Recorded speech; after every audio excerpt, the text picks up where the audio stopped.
નમસ્કાર દર્શક મિત્રો, ધ લોકસત્તા શોમાં આપનું સ્વાગત છે। અત્યારે સમગ્ર દેશમાં મહારાષ્ટ્રના મરાઠવાડા વિસ્તારમાં સર્જાયેલી પૂરની પરિસ્થિતિ પર સૌની નજર છે। સામાન્ય રીતે દુષ્કાળથી પીડાતો આ પ્રદેશ આજે અણધાર્યા વરસાદના કારણે જળબંબાકાર બન્યો છે, પાક નાશ પામ્યો છે અને હવે આ સંકટ વિદર્ભ વિસ્તાર તરફ પણ આગળ વધી રહ્યું છે।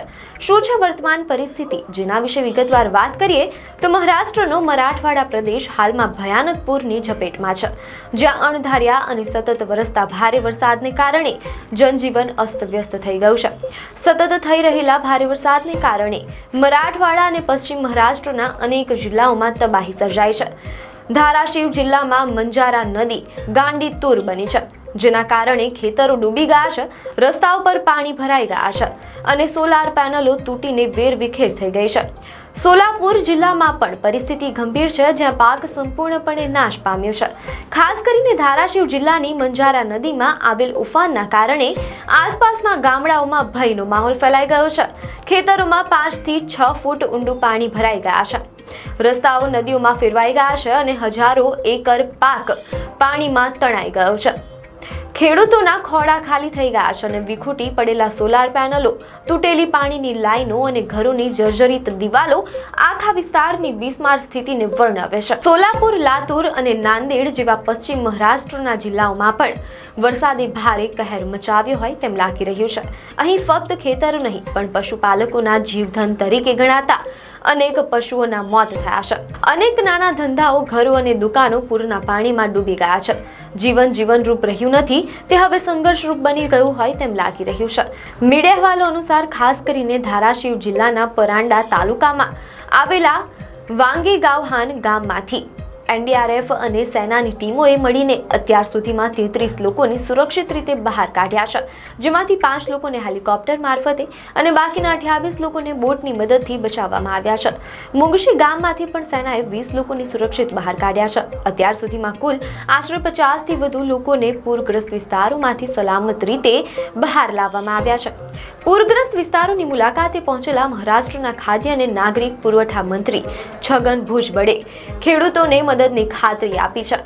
સરકાર તરફથી ખાદ્ય અને નાગરિક પુરવઠા મંત્રી છગન ભુજબળે આ વિસ્તારોની મુલાકાત લેતા ખેડૂતોને આશ્વાસન આપ્યું છે કે કોઈ પણ પરિવારને તણાઈ જવા દેવામાં નહીં આવે। તેમણે કહ્યું કે ખેડૂતોએ જે નુકસાન ભોગવ્યું છે તેનું તાત્કાલિક પંચનામું થશે અને સરકાર દ્વારા શક્ય સહાય કરાશે। મંત્રીને જોઈને અનેક ખેડૂતો રડી પડ્યા હતા અને પોતાની વેદનાઓ ઠાલવી હતી, જેમાં ખેતરોમાં ઉભેલા પાકને નુકસાન, મરેલા પશુઓ અને વહેતું ઘર જેવી બાબતો વિશે વાત કરી હતી। અણધાર્યા વરસાદના કારણે મરાઠવાડામાં જે તબાહી સર્જાય છે તે વિસ્તાર માટે અસામાન્ય છે। સામાન્ય રીતે દુષ્કાળ માટે ઓળખાતા આ વિસ્તારમાં આ વખતે દુષ્કાળ નહીં પણ અતિવૃષ્ટિનો કહેર ત્રાટક્યો છે। મીડિયા અહેવાલો અનુસાર અત્યાર સુધીમાં ઓછામાં ઓછા આશરે 8 લોકોએ જીવ ગુમાવ્યા છે, જ્યારે 30,000 હેક્ટરથી વધુ જમીન ઉપર ઉભેલા પાકનો નાશ થયો છે, જ્યારે કેટલાક ઘર જળમાં સમાઈ ગયા છે। રોડ અને પુલ પર પાણી ફરી વળ્યા છે અને તંત્રની સામે હવે પુનઃનિર્માણની મોટો પડકાર ઊભો થયો છે। મહારાષ્ટ્રના મરાઠવાડા વિસ્તારમાં પૂરની તબાહી બાદ હવે વિદર્ભ વિસ્તાર પર સંકટના વાદળો ઘેરાયા છે। હવે સંકટ વિદર્ભ વિસ્તાર સુધી વધી રહ્યું છે। નાગપુર, ચંદ્રપુર, ગઢચિરોલી અને યવતમાલ જેવા પૂર્વ અને પશ્ચિમ વિદર્ભના જિલ્લાઓમાં આગામી 48 કલાક માટે ભારે વરસાદની આગાહી કરવામાં આવી છે। ચંદ્રપુરમાં સવારથી સતત વરસાદ વરસી રહ્યો છે, જેના કારણે નદીઓ અને નાળાઓ ગાંડાતુર બન્યા છે।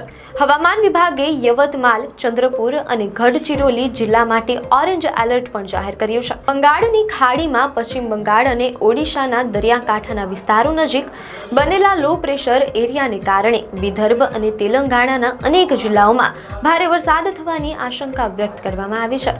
બંગાળની ખાડીમાં બનેલા લો પ્રેશર સિસ્ટમને કારણે મહારાષ્ટ્ર ઉપરાંત તેલંગાણાના પણ અનેક વિસ્તારોમાં ભારે વરસાદ થવાની શક્યતા જણાઈ રહી છે। આ મુશ્કેલ સમયે એનડીઆરએફ, સ્થાનિક તંત્ર અને લશ્કરની ટીમો સતત કામે લાગી ગઈ છે। રાહત શિબિરો ઊભી કરવામાં આવી રહી છે, ખાદ્ય સામગ્રી વહેંચાઈ રહી છે અને લોકોને સુરક્ષિત સ્થળે ખસેડવા માટે બચાવ કામગીરી ચાલી રહી છે। ત્યારે હવે જોવાનું એ છે કે સરકાર વચનથી હકીકત સુધીનો પુલ કેવી રીતે બનાવે છે। આપને માહિતી સારી લાગી હોય તો વિડીયોને લાઈક અને શેર કરજો, ચેનલને સબસ્ક્રાઇબ કરજો।